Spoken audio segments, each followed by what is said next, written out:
ikutan pensiun. Nah, Di rescue ya? di bidang rescue-nya. Iya, tapi di rescue. Iya, saya di pengurus pusat. Kalau Dito di pengurus DKI sekarang. Wah, pusat juga terakhir udah. Oh, terakhir pusat juga ya? Udah pensiun, udah Bicara pensiun. Udah pensiun ya, udah pensiun. Terakhir ikut Aceh nggak? Ya, Ikut Aceh. Aceh ya. Aceh Om Roni Om, karena saya waktu itu saya belum punya keahlian.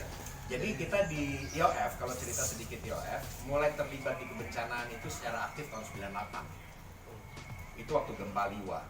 Nah, sejak gempa Liwa terus kita ada di garis depan sehingga akhirnya kita sama BNPB sama Basarnas ya udah menjadi satu sampai hari ini, dan itu kita tingkatkan terus. Tapi itu cerita di organisasi ya. Di luar organisasi, memang salah satu unsur yang penting diangkat adalah kegiatan ini, core atau apapun namanya yang sifatnya membantu itu kan kerelawanan. Bagaimana kita menjadi volunteer yang committed. Orang yang mau ngaku jadi volunteer itu banyak, karena apalagi kegiatan-kegiatan rescue, kegiatan-kegiatan penanganan kebencanaan itu sifatnya kesannya patriotik, heroik gitu. Padahal ngerjainnya nggak mudah, butuh komitmen.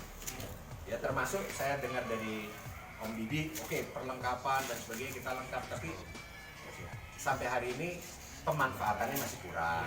Mungkin kan karena SDM kita masih belum terpanggil untuk terjun. Padahal kalau SDM terpanggil yang namanya wilayah yang aman dari bencana. ya, termasuk wilayah aman bencana dan sebagainya. Jadi kalau kita melihat contoh di IOF, itu kejadian di seluruh Indonesia, bahkan sampai ke luar negeri kita terlibat 30 ya.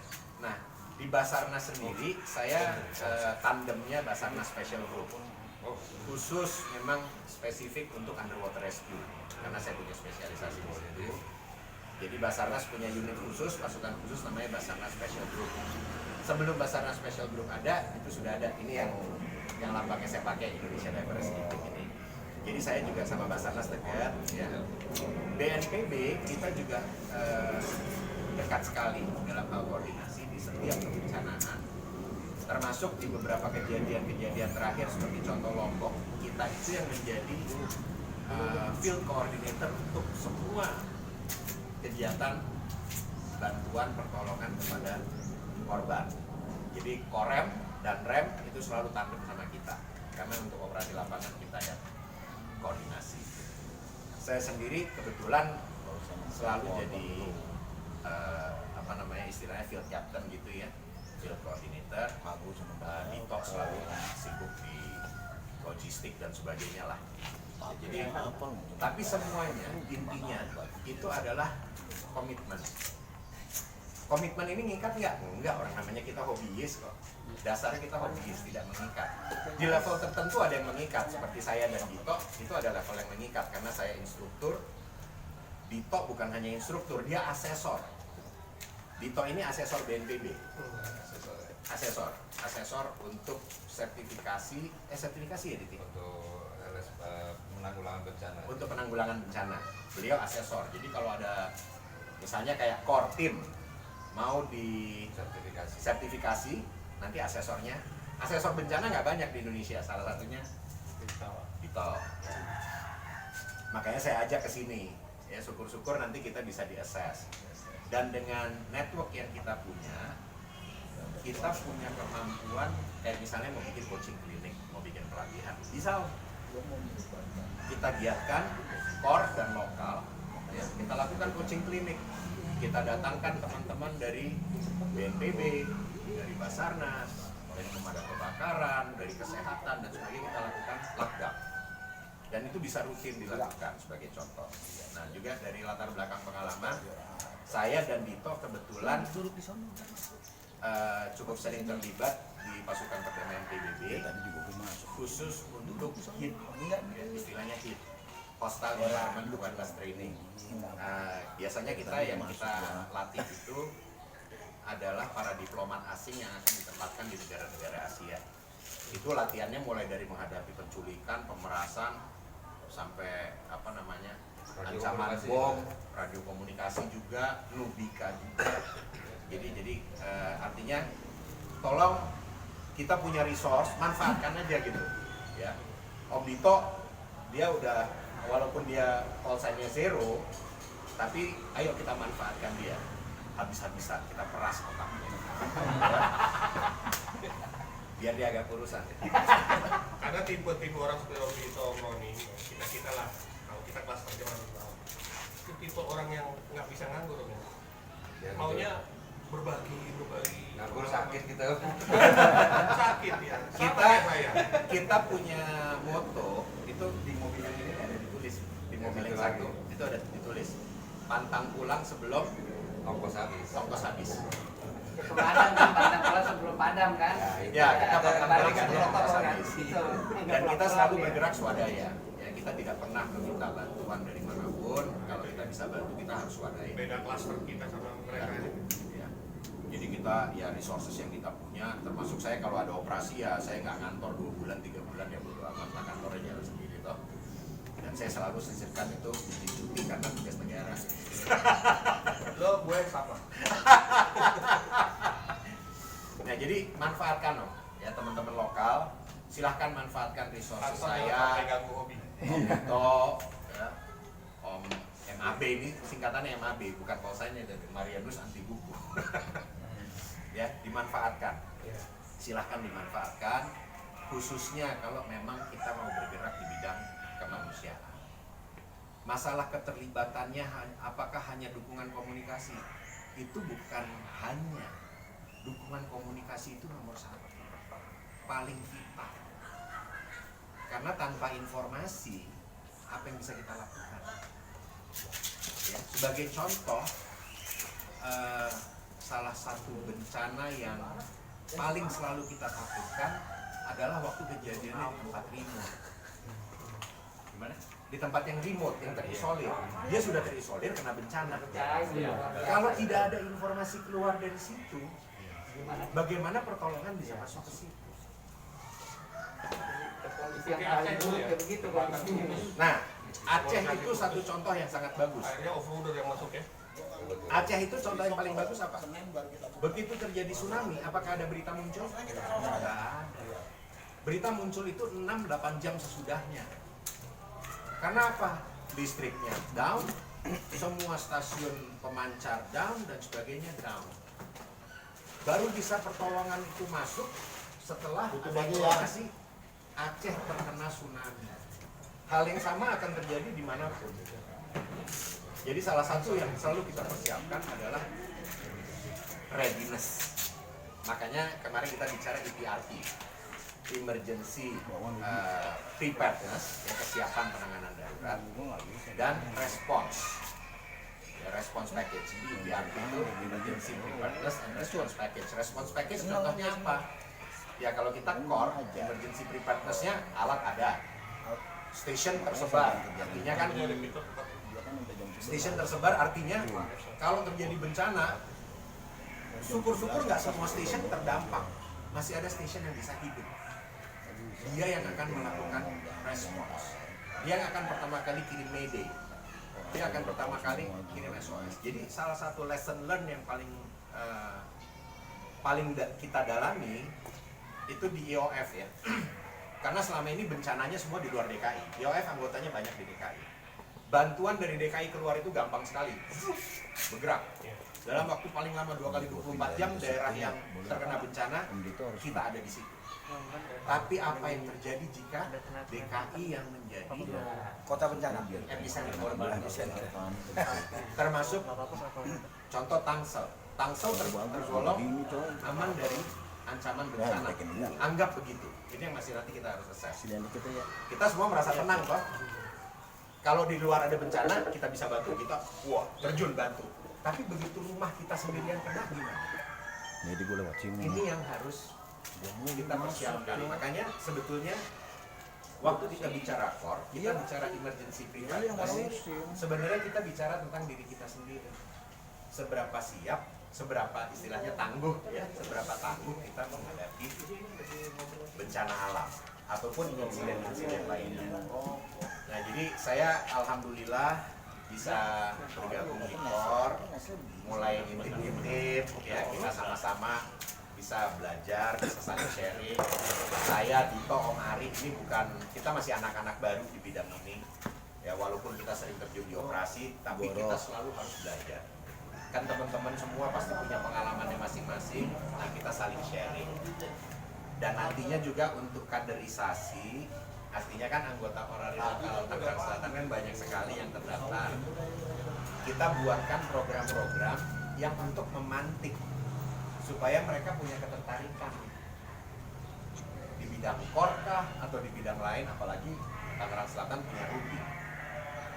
Ya, jadi kita akan memantik supaya semangat kemanusiaannya itu meningkat, kerelawanannya meningkat.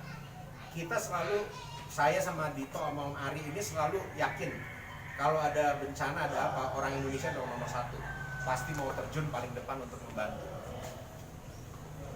pasti, karena ada kita juga membentuk itu di dalam diri kita. Nah masalahnya kalau sudah membantu itu butuh komitmen. Saya kasih satu contoh yang cukup sederhana, adalah waktu kejadian tsunami Aceh. Tsunami Aceh begitu masif, begitu hebat, begitu banyak orang tergerak hatinya untuk membantu. Sampai di pelabuhan Tanjung Priok, pelabuhan Tanjung Perak, pelabuhan Semarang, Tanjung Mas, itu penuh orang semua mau berangkat sebagai relawan. Betul ya? Betul. Tapi apa yang terjadi? Bluebear, Pak. Sampai di lokasi, Ya, akhirnya kita yang bukan relawan profesional ya, kita yang memang committed, itu sibuk ngurusin mereka dan mereka nggak ada minta pulang, kita sibuk ngulangin mereka. bukan ngurusin bencana. Karena mereka shock Betul. ngelihat kondisinya. Orang lagi makan, kok ada bau-bau bangke, di mana ini? Karena itu tsunami, tahu-tahu mayat gantung di atas pohon. Yang nangis, yang stres, karena mereka tidak membayangkan, tidak pernah berusaha membayangkan situasinya akan seberat itu. Apalagi terjun sebagai relawan. Oke, di bidang core deh. Anggap core itu sesuatu yang nggak terlalu ekstrim terjun di lapangan. Tapi jangan salah, waktu daerah kita terkena bencana, mungkin aja kita kena gempa bumi. Apalagi daerah sini ini kan termasuk ada sesar Pamulang. Kalau terjadi sesuatu, station kita harus recover dulu, mungkin nggak mudah. Listrik nggak ada, ya toh, antena rubuh, ini itu sudah. Oke, bisa diatasi, semua bisa didirikan. Tahu-tahu cari air minum susah, mau makan nggak bisa. Ini semua harus kita antisipasi. Yang jelas secara mental, fisik, mental kerelawanan kita itu harus emang dimatangkan. Ya, khususnya buat lokal. Jadi kayak contoh lagi readiness ya, emergency preparedness. Mungkin beberapa sudah set radionya untuk repeater RPU Tangsel, frekuensi kerja Tangsel. Tahu-tahu terjadi sesuatu. Ternyata mas core kita punya loh, repeater core nah, sendiri. apalagi repeater core ada. Tapi anggota kita itu kan komunitas kita, belum tentu dia tahu. Akhirnya komunikasi itu tadi sepotong-sepotong. Mana yang pas bisa kontak lokal, ya udah dia kontak lokal. Ya. Saya potong dulu Mas Ya. Tony. Di Tangsel ini kita tadinya punya 3 repeater on. Ya. UHF awalnya ya. Ya. Kemudian VHF dan core. Ya. UHF itu stop karena waktu itu perubahan frekuensi Ya. dan kita belum ajukan lagi yang Ya. frekuensi baru ini kan ada perubahan frekuensi UHF ya. Jadi izin IAR UHF Tangsel belum kita perpanjang. Betul. Berulang kali saya tawarkan ke teman-teman, belum ada minat karena UHF-nya jarang memakai. Iya. Akhirnya UHF saya nganggur. Sekarang pun di-on-kan siap sebenarnya. Tapi karena nggak ada IAR, ya saya on-kan. Tapi ante itu udah standby semua. Kemudian yang VHF itu yang kita pakai hari-hari ini. Iya. Dan core. Ya. Kenapa core dan repeater lokal harus dibedakan? Kita perlu dalam situasi tertentu tim core kita punya wadah tersendiri untuk komunikasi, Ya. tapi juga mereka tetap bisa membantu melalui repeater lain. Apa namanya? Kebiasaan kita ini kalau udah diberikan frekuensi core, ramenya bukan rame untuk kebencanaan, udah jadi akhirnya dipakai buat yang lain-lain. Jadi akhirnya kita pilah-pilah nih sekarang. Ya. yang core kita pakai untuk perjalanan itu saya tinggal on sudah hidup. Dan teman-teman saya semua di situ yang punya frekuensinya. Nanti Om Romi bisa saya kasih. Tapi itu saya matikan manakala terjadi bencana. Atau misalnya kita lagi mau diskusi yang tertutup hanya core aja, di situ kita hidupkan, ya Mas Eko ya. Nah itu juga adanya di rumah saya. Ya, sementara tempatnya adanya di tower saya aja. Nah seperti yang saya awali tadi, musrembang itu kita disetujui repeater. Nah, tadinya repeater Tangsel dan core mau saya taruh di sini juga. Jadi cukup ketinggian di gedung Infomat. Di ujung tol gitu. Jadi saya kebayang Tangsel kalau buka repeater di situ aja. Jakarta 3 provinsi ke backup semua. Tapi kan Jabar dan DKI semua bisa pakai repeater kita kalau bisa banget. Langsung kita tembus kalau dari situ. 34 lantai, sama kayak BNI lah. Tapi adanya di ujung tol Pak, gitu. Itu terbuka. Sedangkan dari rumah saya aja, Anyer aja bisa buka, apalagi di atas itu. Makanya dari sisi infrastruktur, peralatan dan sebagainya kan sudah tersedia. Artinya kan PR-nya udah semakin ringan. Ya. Tapi PR yang ringan ini ternyata mungkin PR yang paling berat, yaitu membangkitkan semangat kawan-kawan semua. Ya. Karena kan, core team itu ya tetap namanya terlepas dari core itu communication and rescue. Core team atau tim itu memang harus ada. Dia yang mengkoordinir, dia yang coaching. Tapi alangkah indahnya seandainya setiap anggota orari lokal memahami bahwa kita punya kesiapan dalam menghadapi bencana. Karena bencana bisa terjadi kapan saja, di mana saja, dan menghajar siapa saja. Nah intinya itu, dan mudah-mudahan Inaset besok ini bisa jadi suatu awalan. Jadi satu hal ya, kenapa Inaset ini kesannya tergesa-gesa atau tidak ada pemberitahuan jauh-jauh hari? Ya justru itu. Simulation exercise ini sudah lebih bagus gitu ya. Artinya masih ada pemberitahuan 1 minggu sebelumnya. Tapi waktu 1 minggu ini kan kalau udah bicara Orpus, Orda, Orlok itu kan banyak sekali. Contoh ngurus call sign IAR untuk Zulu Stationnya aja kan. Kalau kayak Tangsel tahu-tahu 1 hari jadi, lokal lain kan belum tentu bisa. Kan gitu. Kemarin hari ini udah keluar izinnya dia. Lokal lain belum tentu bisa. Nah, makanya malam lagi datangnya ke rumah saya. Kita punya akses ke sana. Nah, jadi kita bersyukur Tadi malam kita usulkan, siang tadi udah jadi. sudah punya sarana prasarana core, tinggal kita tingkatkan. Kemudian yang nomor 2 yang saya pengen tengahkan, kayak contoh kenapa saya ajak Dito ke sini hari ini, salah satu hal yang terpenting waktu kita menghadapi bencana adalah kolaborasi. Kita jadi core untuk siapa? Ya kan? Kita kasih communication support kepada siapa? Ya kan? Nah, jadi kolaborasi penting. Termasuk kita harus saling kenal. Oke lah, yang lain udah ketahuan ya. Militer, polisi, rumah sakit dan sebagainya. Tapi elemen-elemen penolong lain, jadi contoh begini. Di Tangsel yang kena bencana. Toh yang paling mungkin membantu adalah yang dari luar Tangsel, dari wilayah Tangsel, dari luar wilayah Tangsel. Nah kalau kita ada kolaborasi seperti ini, jadi nanti ini DOF akan kita angkat. Ya, bila perlu kita bikin MOU, ya kan? DOF, BNPB, Basarnas, lokal Tangsel. Bahwa ada dukungan komunikasi dan ada dukungan penolong spesialis-spesialis yang bisa bekerja sama. Insya Allah udah terlatih juga ya. Dan insya Allah sudah terlatih. Ya. Dan juga dengan ada kolaborasi itu, bila mana daerah lain di luar Tangsel membutuhkan bantuan, dan Tangsel menjadi salah satu communication hub, nggak ada salahnya, ya kan? Unit-unit IOF berangkat misalnya, unit-unit BNPB, udah tahu, dia langsung connect ke frekuensinya Tangsel.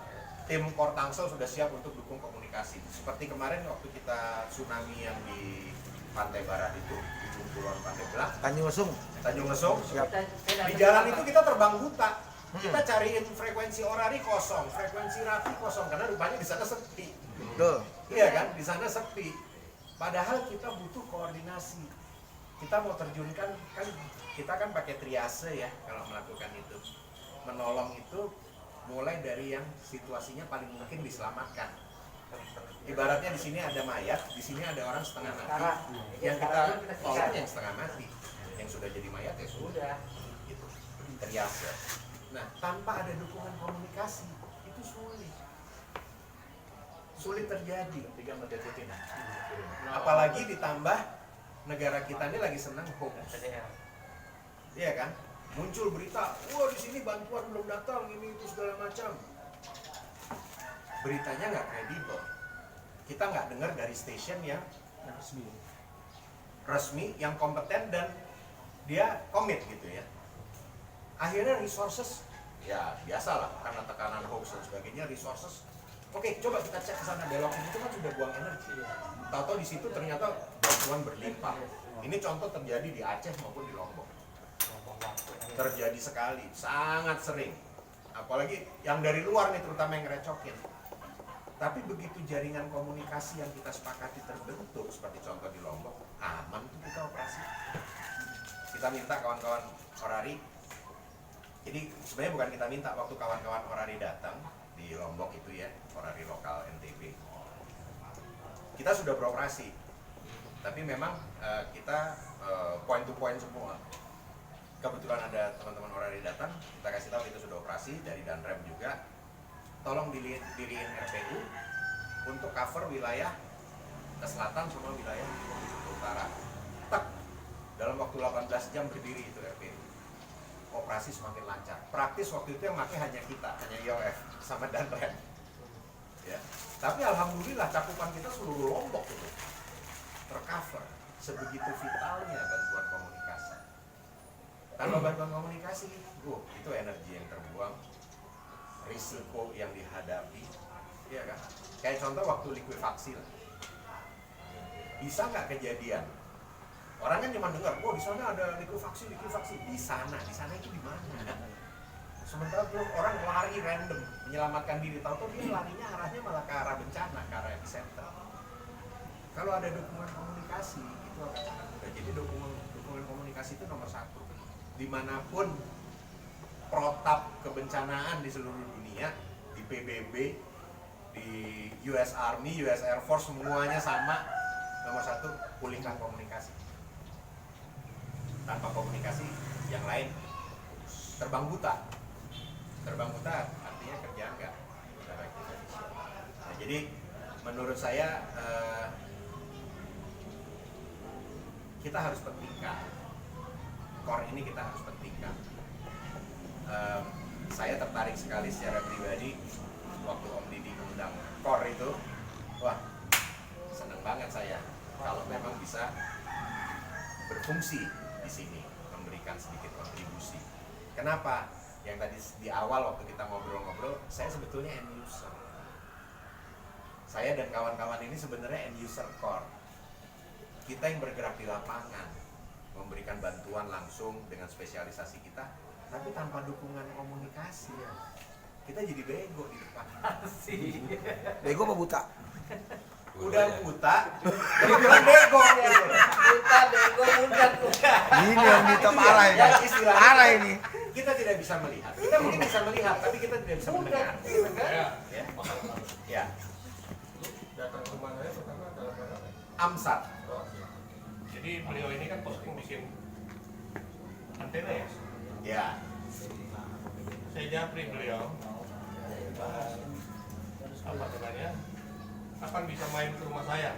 Kan? Ya. Ya. Nanti saya atur. Kenapa Om? Enggak, saya mau ngobrol-ngobrol. Padahal kita punya klub Amsat. Jumlahnya 30 orang lebih. Dan saya senang gitu meramaikan kegiatan. Jadi pertama kali pembentukan dari Amsat juga di rumah saya. Saya bikin pelatihan, story. Hadir banyak 30 orang. Jadi saya kasih semangat. Kalau kalian bisa lanjutkan INP, saya akan siapkan seragam free of charge. Jadi saya buat kaos sendiri. Saya bentuk kan udah diterima ya. Udah. Beliau datang ke rumah saya.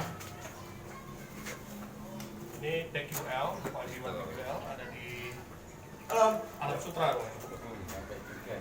Ini penggiat Dexter. Pokoknya urusan Yang jauh-jauh. kontes untuk mewakili Tangsel beliau.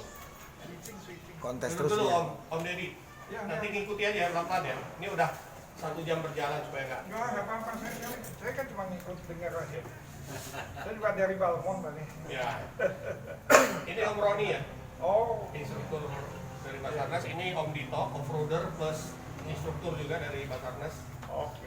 Sip. Jadi kita akan kerjasama nanti Pak. Iyalah, semua Bagian-bagiannya. jalan. Nah, beliau datang ke rumah saya menyampaikan itu tadi, Om, saya juga punya spesialisasi begini-begini. Wah, kenapa di gue? Kau sehati sama gue nih. Gue udah punya misi ingin ngebesarin core. Buat apa saya bela-belain gue jadi paper banyak gitu kan? Jadi gara-gara Puspitek bikin nggak tahu begini itu, saya beli lagi repeater baru. Hanya untuk itu aja, semangat saya begitu tinggi. Saya ingin ngebantu orang. Sekarang ini nganggur itu barang udah. Ya peralatan kita nganggur, tenda semua nganggur, padahal kita beli.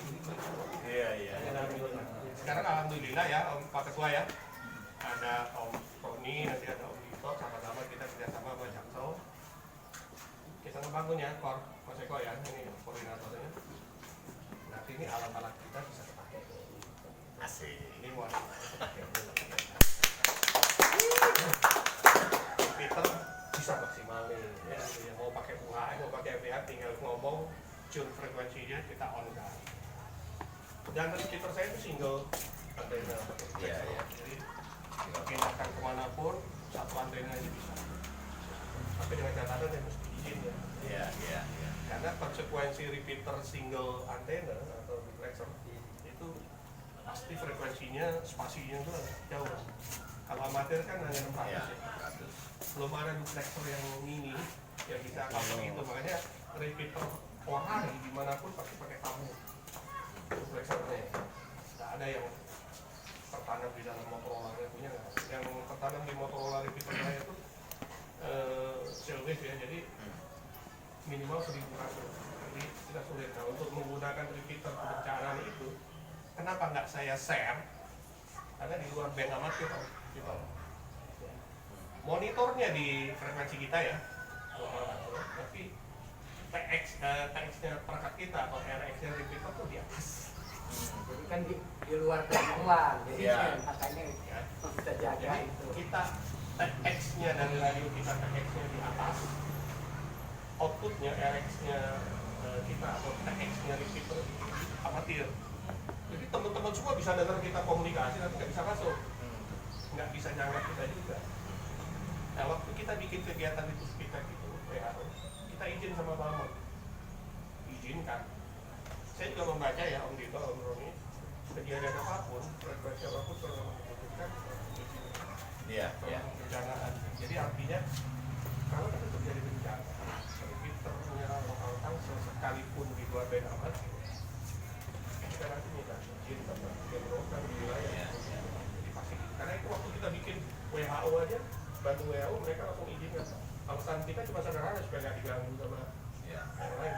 Kalau repeater yang sekarang kita dipakai buat kegiatan bencana kan, yang nggak ada kepentingan ngoceh-ngoceh ikut ngatur.